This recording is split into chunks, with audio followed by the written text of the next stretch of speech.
Hello friends, मैं Pankaj crazy जी के trick के ऑनलाइन यूट्यूब प्लेटफॉर्म रूट पर आप सभी का स्वागत करता हूं। तो आइए शुरू करते हैं और इंडियन पॉलिटी की सीरीज को आगे बढ़ाते हुए आज के इस सेशन में हम सिटीजनशिप को डिस्कस करेंगे। आप सभी जानते हैं लास्ट सेशन में हमने क्या डिस्कस किया था। तो लास्ट सेशन में हमने इंडियन कॉन्स्टिट्यूशन के पार्ट 1 को डिस्कस किया था, संघ और उसके राज्य क्षेत्र को समझा था, क्या होता है संघ और राज्य क्षेत्र में, किसको शामिल किया जाता है। 4 आर्टिकल्स को भी हमने डिस्कस किया था कि 4 आर्टिकल्स संघ और उसके राज्य क्षेत्र वाले पार्ट 1 में कौन कौन से हैं। तो आर्टिकल 1, 2, 3, 4 को हम के बारे में हमको डिटेल में समझ में आया। भारत में कौन कौन सा स्टेट कब बना, फजल अली आयोग की सिफारिश पर कितने स्टेट और यूनियन टेरिटरीज बनाए गए थे, इन सभी को हमने बहुत ही डिटेल में समझने की कोशिश की थी लास्ट सेशन में। ठीक है, अब यहां पर हम आगे बढ़ते हैं और आज के सेशन में हम सिटीजनशिप को समझेंगे। लास्ट सेशन में आपको यह तो पता चल गया था कि भाग 1 में संघ और उसके राज्य क्षेत्र की बात की गई है। आर्टिकल 1 से लेकर आर्टिकल 4 तक के प्रावधान देखने को मिलते हैं और समय के साथ फजल अली आयोग की सिफारिश पर 14 राज्य 6 यूनियन टेरिटरी बनती है और आगे चलकर वर्तमान में भारतीय संविधान में 28 स्टेट और 8 यूनियन टेरिटरीज देखने को मिलती है, इंडिया में वर्तमान में मौजूद है, जिसका उल्लेख हमें भारतीय संविधान के फर्स्ट शेड्यूल में देखने को मिलता है। आगे बढ़ेंगे, सिटीजनशिप की आज हम यहां पर बात करेंगे। यह भारतीय संविधान का भाग 2 है। पार्ट 2 की यहां पर हम बात कर रहे हैं, भाग 2 की। ठीक है,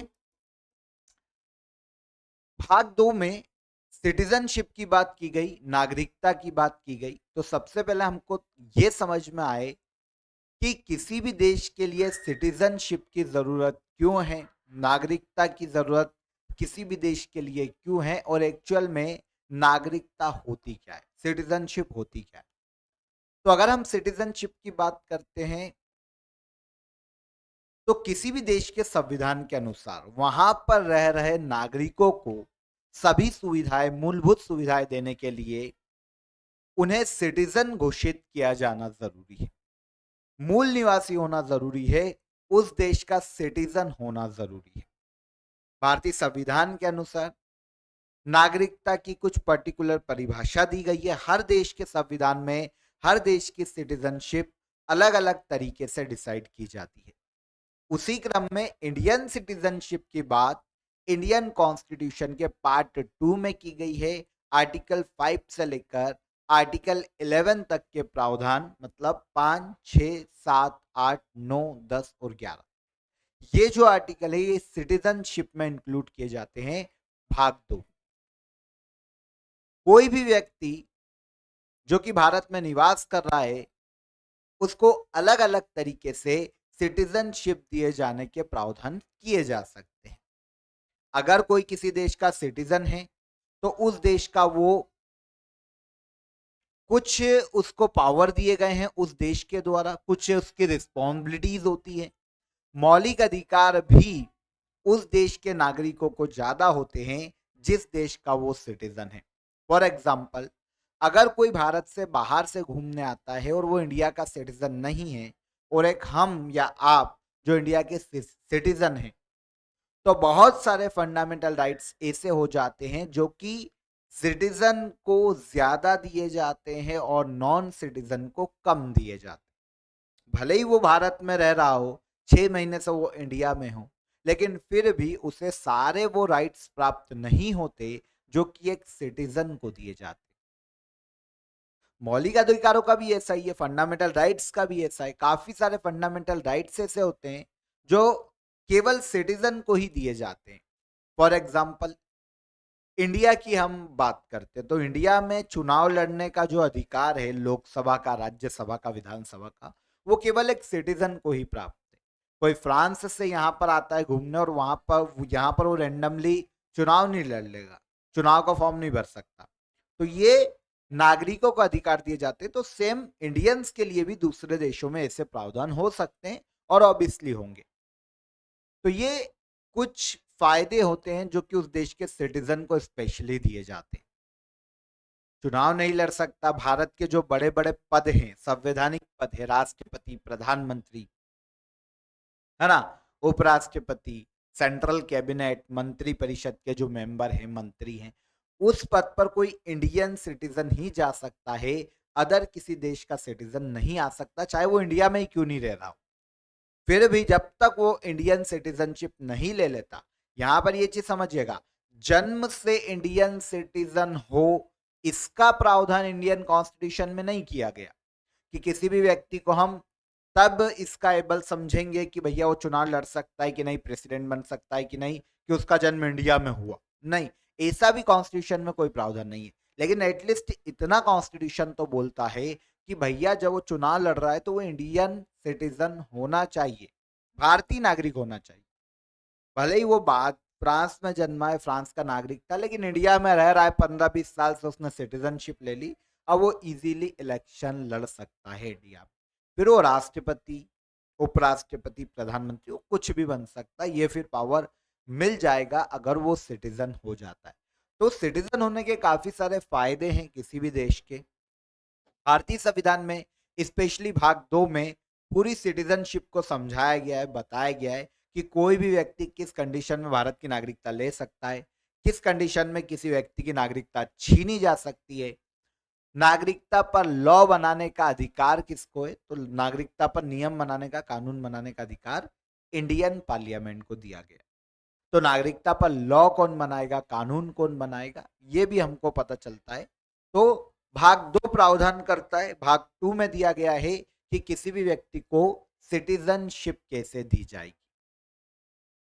कौन भारत का सिटीजन? आपको पता है जब इंडिया आजाद हुआ था 1947 में, तो पाकिस्तान एक पार्ट बन गया। अब भैया वो थे तो कभी इंडिया नहीं, जो पाकिस्तानी है, क्योंकि वो पूरा इंडिया था।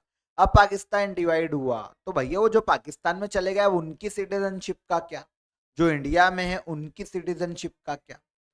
जब भारत और पाकिस्तान के मध्य में दंगे होते हैं 1947 के आसपास, उस दौर में, तो बहुत सारे लोग डर के पाकिस्तान से इधर माइग्रेट कर जाते हैं, इधर से इंडिया से पाकिस्तान माइग्रेट कर जाते हैं। उनकी उस परिस्थिति में उनकी सिटीजनशिप का क्या होगा? अगर सब कुछ शांत होने के बाद वो वापस सोचते हैं कि यार नहीं यार, जो पाकिस्तान चलेगा डर के, अब वो सोचते नहीं यार हमको तो इंडिया में रहना चाहिए था यार, अब तो सब शांत हो गया लेकिन हम तो इंडिया जाना चाहते हैं, दिल में इंडिया बसा। और बहुत लोग ऐसे हैं कि दिल में पाकिस्तान बसा, नहीं हमको उधर जाना चाहिए क्योंकि हमारे मेजोरिटी के लोग उधर जाता है। तो ऐसे लोगों के लिए फिर सिटीजनशिप का क्या किया जाए? ऐसे लोगों का क्या, वो उनकी गलती हो गई, दंगे के समय भयभीत होकर वो इधर उधर चले गए, तो उनकी सिटीजनशिप का क्या?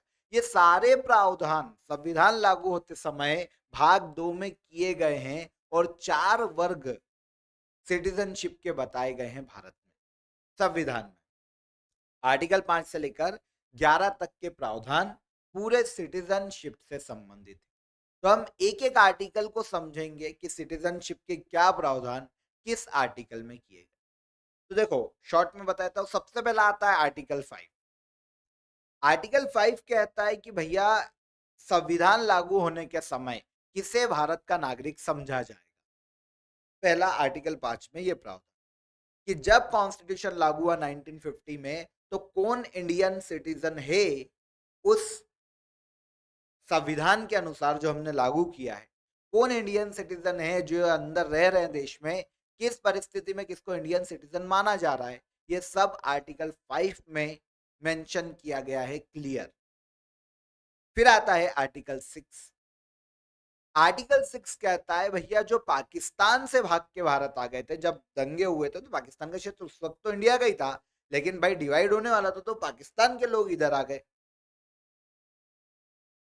शांति के बाद भी दोनों देश बस गए और शांति हुई 1948-49 में, तो कुछ लोग बाद में पाकिस्तान से इंडिया आ गए कि भैया हमारा तो इंडिया में पैतृक संपत्ति, हमको तो वहीं रहना है, इंडिया के साथ ही रहना है, तो वो भग के आ गए।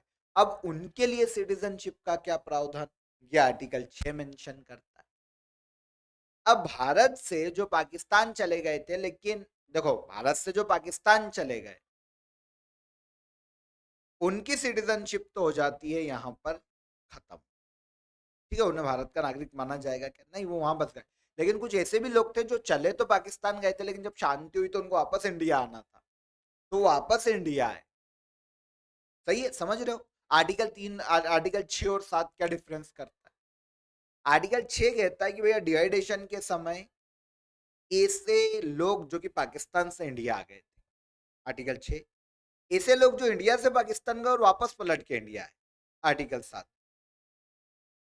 आर्टिकल 8 प्रावधान करता है कि किसी भी कंडीशन में जो पाकिस्तान की तरफ चल गए हैं उनको भारत का नागरिक नहीं माना जाएगा, भारत की नागरिकता नहीं दी जाएगी, वो भारत के नागरिक नहीं है। आर्टिकल 8 क्लियर मेंशन करता है।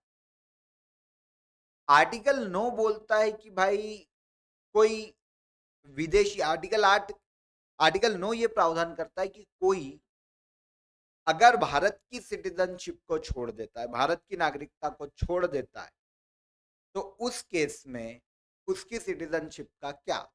अगर उसने भारत की नागरिकता छोड़ दी है, किसी और देश की नागरिकता ले ली है, तो भारत की सिटीजनशिप उसकी खत्म हो जाती है, क्योंकि भारत में सिंगल सिटीजनशिप का प्रावधान है, एकल नागरिकता का प्रावधान है। अगर कोई भारत की नागरिकता को खुद ही छोड़ देता है, मतलब किसी और देश की नागरिकता ग्रहण कर लेता है, तो अल्टीमेटली उसने इंडिया की सिटीजनशिप छोड़ दी, क्योंकि भारत में एकल नागरिकता का प्रावधान है, तो वो भारत का नागरिक नहीं माना जाएगा। इजी हो जाता है। आर्टिकल 8 में ये प्रावधान भी किया गया है कि भाई कोई भारत के संविधान लागू होने के समय अगर विदेश में जन्मा है, मतलब उस वक्त जब भारत का संविधान लागू हो रहा है वो विदेश में, इंडियन मूल का है लेकिन विदेश में, तो उसकी सिटीजनशिप का ये प्रावधान भी देखने को मिलता है। आर्टिकल 10 और 11 कहीं ना कहीं पार्लियामेंट को अधिकार देते हैं सिटीजनशिप पर कानून बनाने का।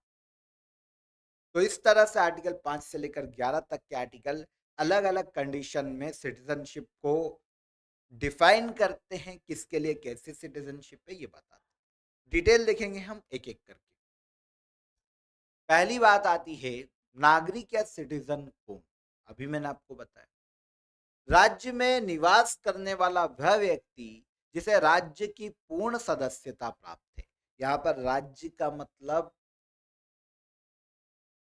एक देश से, इसको समझिएगा, यहाँ पर जो राज्य वर्ड डिफाइन किया गया है, यहाँ पर राज्य का मतलब एक प्रशासनिक सुविधा से है, एक देश से है, एक एडमिनिस्ट्रेशन से।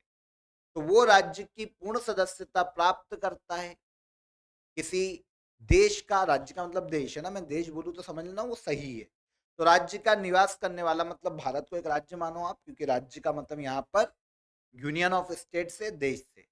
तो भारत में निवास करने वाला और राज्य की पूर्ण सदस्यता जिसको प्राप्त हो और अपने राज्य और संविधान के प्रति वो पूर्ण आस्था रखता हो। हम हमारी गवर्नमेंट के प्रति पूर्ण आस्था रखते हैं, हम चुनाव करते हैं फिर पूर्ण आस्था रखते हैं, और भैया संविधान के प्रति भी हमारी पूर्ण आस्था है जो हमारे एंसेस्टर्स कभी बना के गए। तो वो कौन है? वो सिटीजन है। कोई बाहर का आए हुए व्यक्ति आपके सरकार पर आस्था नहीं रख सकता, वो आपके संविधान पर आस्था नहीं रख सकता, मानना उसकी मजबूरी है, पर क्या वो दिल से आस्था रख पाएगा? नहीं रख पाएगा। ये कौन कर सकता है? सिटीजन। ये तो हो जाती है एक रॉ डेफिनेशन सिटीजन की। और डीप में जाते तो नागरिकता किसी व्यक्ति की वह स्थिति है जिसमें उसे नागरिक के रूप में वे समस्त अधिकार प्राप्त होते हैं जो संविधान द्वारा निर्धारित किए गए हैं, और ऐसे अधिकार किसी विदेशी व्यक्ति को प्राप्त नहीं हो सकते।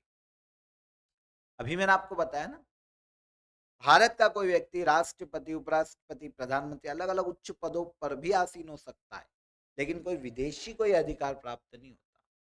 तो नागरिकता किसी व्यक्ति की वह स्थिति है जिसमें उसे नागरिकता के रूप में वह समस्त अधिकार प्राप्त होते हैं जो संविधान द्वारा निर्धारित किए गए हैं।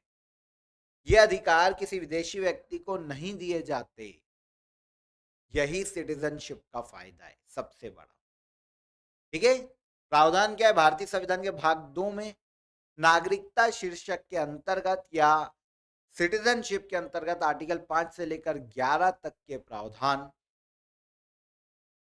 नागरिकता को प्रदर्शित करते हैं, नागरिकता को बताते हैं कि संविधान के लागू होने के समय किन किन व्यक्ति को भारत का नागरिक माना गया। 4 श्रेणी मैंने आपको बताई, कौन कौन सी? सुनना। जब संविधान लागू हुआ तब वो लोग जो भारत में रह रहे, अंदर है, उनके लिए नागरिकता का क्या प्रावधान है? वो तो भारत के नागरिक हैं, लेकिन फिर भी कंडीशन, ऐसा नहीं कि भैया संविधान लागू हुआ तो कोई फ्रांस का व्यक्ति इंडिया में रह रहा था उस वक्त तो उसको नागरिक मान लिया गया, नहीं। उसकी भी अलग अलग 3 कंडीशन। कि संविधान लागू होने के समय भारत के अंदर जो थे राज्य क्षेत्र में उनको नागरिक समझा गया, बशर्ते वो 3 शर्तें पूरी करते हों। कौन-कौन सी है बाद में बात करेंगे। आर्टिकल 5, आर्टिकल 6 नागरिकता का दूसरा वर्ग भारत से जो पाकिस्तान चले गए, सॉरी उल्टा बोल दिया मैंने, वो जो पाकिस्तान से भारत आ गए। दूसरा वर्ग हो गया नागरिकता। तीसरा जो भारत से पाकिस्तान गए तो पाकिस्तान से फिर भारत, दोनों में अंतर है समझिएगा। एक भाई जब लैंड एरिया पूरा पाकिस्तान को मिला करता तो लाहौर में कोई रावलपिंडी में निवास कर रहा था, और जब विभाजन हुआ तो भग के इंडिया आ गए कि हमको तो इंडिया में रहना है। तो ये आर्टिकल 6 में। फिर इंडिया में बहुत मुस्लिम्स थे, अब वो मुस्लिम जो धर्म के आधार पर देश बना था पाकिस्तान, तो उनको भय था कि यहाँ पर भाई हिंदू मेजोरिटी का यहाँ पर अत्याचार ना करे, तो वो डर के उधर चले गए। लेकिन जब शांत हुआ तो उन्होंने देखा यार कि भारत में तो पाकिस्तान से ज्यादा मुस्लिम और अच्छे से रह रहे हैं। तब उन्होंने बोला नहीं यार, हमारी तो पूरी संपत्ति दिल्ली और इधर है गाजियाबाद वगैरह, तो हमको तो जाना चाहिए, हमारा घर है वो, तो हमारी पैदाइश है, तो वापस आए। तो ये तीसरा वर्ग, पहले पाकिस्तान गए फिर पाकिस्तान से, तीसरा। और चौथा वर्ग वो जो संविधान लागू होने के समय भारत के बाहर रह रहे थे, हालांकि वो भारतीय मूल के व्यक्ति थे, भारत के बाहर रह रहे, वो उन्होंने किसी और देश की नागरिकता नहीं ली है और भारत की नागरिकता छोड़ी भी नहीं है, तो भाई उनको क्या करोगे, क्योंकि वो भारत के बाहर है तो क्या छोड़ दोगे, नहीं। तो वो चौथे वर्ग उन व्यक्तियों के, ये आर्टिकल 8 समझ में आ गया। ठीक है। भारतीय संविधान के भाग 2 में नागरिकता शीर्षक के अंतर्गत आर्टिकल 5 से लेकर आर्टिकल 11 में यह बताया गया है कि संविधान के लागू होने के समय किन व्यक्तियों को भारत का नागरिक माना जाएगा। देखते हैं। आर्टिकल 5 से आर्टिकल 8 तक नागरिकों के 4 वर्गों का उल्लेख किया गया, यही मैंने आपको बताया। फिर आर्टिकल 9 किसी और देश की नागरिकता ले लेता है तो भारत की नागरिकता खत्म हो जाएगी, और आर्टिकल 10-11 में पार्लियामेंट को अधिकार है सिटीजनशिप पर कानून बनाने। तो आर्टिकल 5 से आर्टिकल 8 तक नागरिकों के 4 वर्गों का उल्लेख किया गया है। ठीक है। अनुच्छेद 9 में यह प्रावधान किया गया है कि किसी विदेशी राज्य की नागरिकता स्वीकार करने वाला व्यक्ति भारत का नागरिक नहीं रहेगा, क्योंकि सिंगल सिटीजनशिप है, एक वक्त में आप एक ही नागरिकता ले सकते हो। इंडियन नागरिक इंडियन रहेगा, अदर कंट्री की ले लेता है, इसका मतलब ये है कि भाई इंडियन छोड़ना चाहता है, तब फिर जीरो, लेकिन नहीं लेता है तो वो भारत का नागरिक। ठीक है। तो ये 4 वर्ग आर्टिकल 5 से लेकर आर्टिकल 8 तक देखने को मिलते हैं।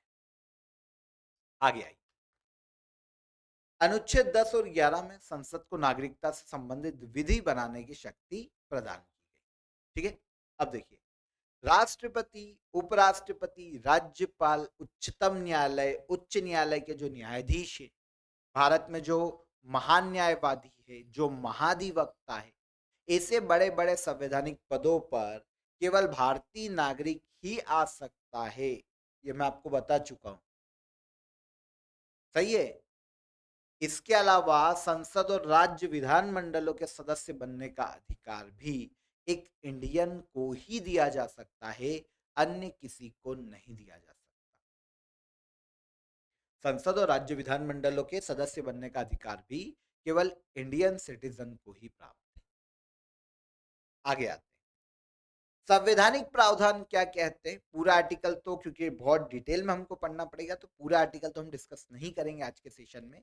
आज मैंने आपको केवल इतना बता दिया है कि सिटीजनशिप एक्चुअल में क्या है, भारतीय संविधान में क्या प्रावधान किए गए हैं, किस किस से रिलेटेड प्रावधान किए गए, संविधान लागू होने के समय कौन से 4 वर्ग नागरिकों के थे, मैंने आपको रॉ शॉर्ट में बता दिए, पर डिटेल में हम बाद में समझेंगे। पर एक आर्टिकल हम देख के जाएंगे आज, आर्टिकल 5, क्योंकि वो इंपॉर्टेंट भी है और पूछा भी जाता है। देखिए, संवैधानिक प्रावधान क्या है।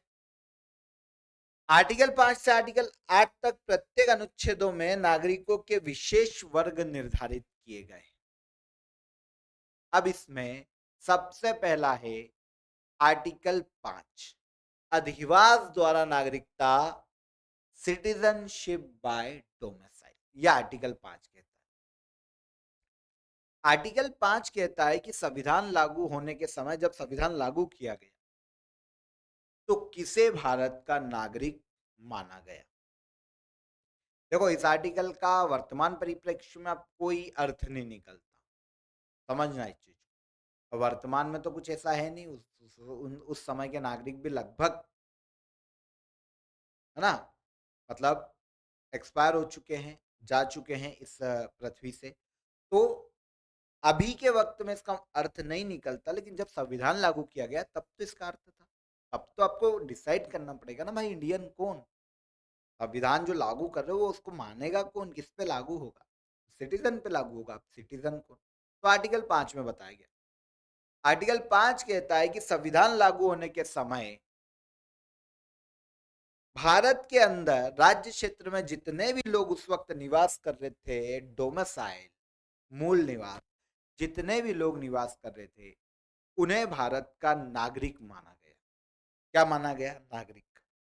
लेकिन आप समझो, मैंने आपको एक और चीज बोली, कोई फ्रांस से आके उस वक्त इंडिया में था, ब्रिटिशर्स तो सब इंडिया में ही थे ना, पर क्या वो इंडियन सिटीजन हो गए? क्या नहीं हो गए ना। तो ये तो बोल दिया गया आर्टिकल 5 में कि भैया संविधान आज 26 जनवरी को लागू कर रहे हैं, अब देखो कौन कौन भारत का नागरिक है। आर्टिकल 5 कहता है इस भारत के क्षेत्र में जिस भारत का उल्लेख संविधान के भाग 1 में किया गया है और अनुसूची 1 में जो इंडिया का लैंड है, ये जो लैंड एरिया है, इसके अंदर जितने भी लोग निवास कर रहे हैं, जितने भी लोगों का डोमिसाइल है, वो भारत के नागरिक है। जितने भी लोग अधिवास कर रहे हैं वो भारत के नागरिक है। बस वो निम्न शर्तों में से कोई एक शर्त पूरी कर रहे हो। साफ क्या कहा आर्टिकल 5 में कि भैया भारत का ये जो आप क्षेत्र देख रहे हो, बाउंड्री, वो इंडिया जो कि आर्टिकल 1 में उल्लेखित है, उसके वो राज्य या यूनियन टेरिटरी, राज्य यूनियन टेरिटरी तो उस वक्त थे नहीं, लेकिन भाग 7 में जो ABCD में भारत के जिन जिन राज्यों का उल्लेख किया गया था, जिन जिन क्षेत्रों का उल्लेख किया गया, तो वो जो मैप बन रहा है, वो जो क्षेत्र बन रहा है, इसके अंदर निवास करने वाला हर व्यक्ति भारत का नागरिक है संविधान लागू होने के समय। बस निम्नलिखित में से कोई एक शर्त पूरी कर ले तो वो भारत का नागरिक है भैया, ये सिटीजनशिप उसके पास, वोटर आईडी बना देंगे। क्या वो भारत के राज्य क्षेत्र में जन्मा हो? आ गया पेज। एक फ्रांस का व्यक्ति उस वक्त इंडिया में था, लेकिन क्या वो इंडिया में जन्मा था? नहीं जन्मा था।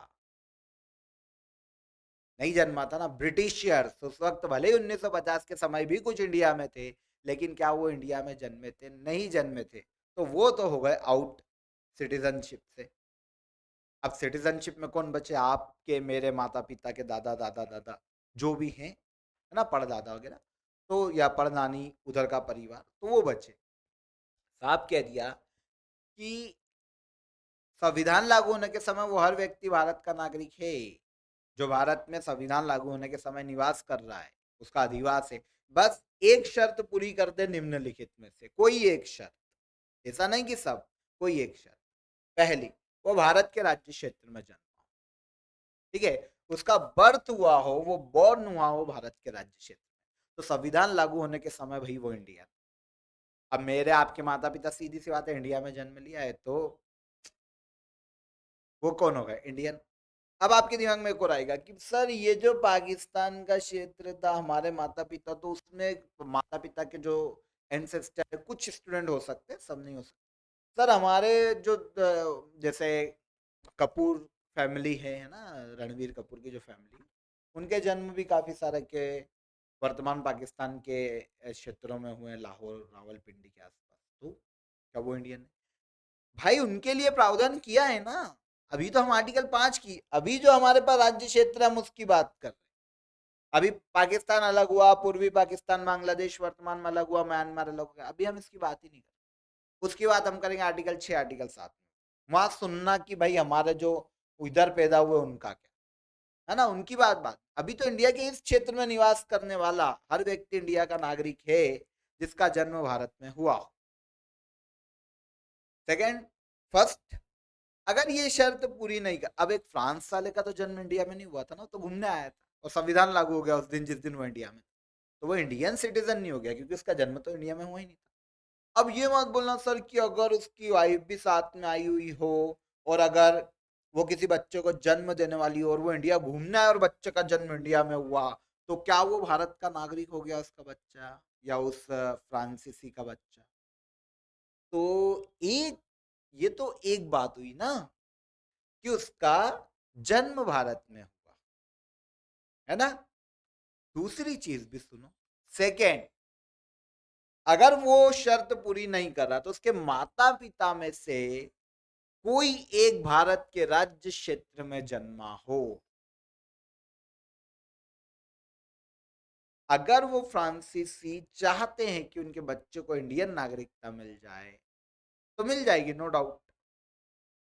पर वो नहीं चाहेंगे क्योंकि उनको तो वापस जाना है, तो उनका कैसेट तो खत्म हो गया। अब कुछ ऐसे लोग हैं जो भारत का संविधान लागू होने के समय थे तो इंडियन, लेकिन वो विदेश में काम करने गए थे, सऊदी अरब काम कर रहे थे, या फिर कहीं इंडोनेशिया काम कर रहे थे, या यूरोप में काम कर रहे थे।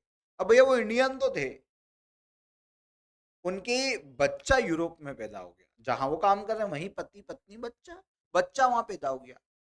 अब भैया संविधान इधर लागू हो गया, उसका बच्चा तो कहाँ है, यूरोप में, उसका बच्चा तो इंडिया में नहीं जन्मा। तो अब क्या उसको नागरिकता नहीं देंगे क्या? क्योंकि भाई उसके वहां की भी नागरिकता नहीं है ना, वो तो काम करने गए थे, एक्चुअल में है तो वो इंडियन ही। तो वो बच्चा पैदा हो गया यूरोप में, तो क्या उसकी नागरिकता नहीं रहेगी? रहेगी। अगर उसका जन्म इंडिया में नहीं हुआ तो उसके माता पिता में से तो किसी एक का जन्म इंडिया में हुआ हो, तो उनको भारत का नागरिक मान ले। अभी हम दोनों तो माता पिता भी वहीं जन्मे तो कभी इंडिया आए नहीं, तो भाई उनको तो सिटीजनशिप मिल चुकी वहां की, तो खत्म ही हो जाता है कैसे? आर्टिकल 5 के तहत कोई भी इंडिया का नागरिक संविधान लागू होने के समय मान लिया जा गया जो कि भारत के राज्य क्षेत्र में निवास कर रहा था, बस तीन में से कोई एक शर्त पूरी करता हो।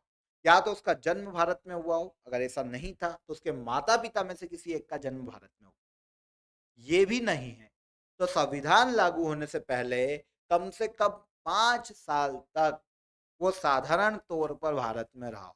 मतलब ऐसा नहीं 2 दिन यहाँ रहा फिर वहां चला गया, वहां रहा 1 साल फिर 2 दिन घूमने आ गया, नहीं, साधारण तौर पर मतलब कंटिन्यू।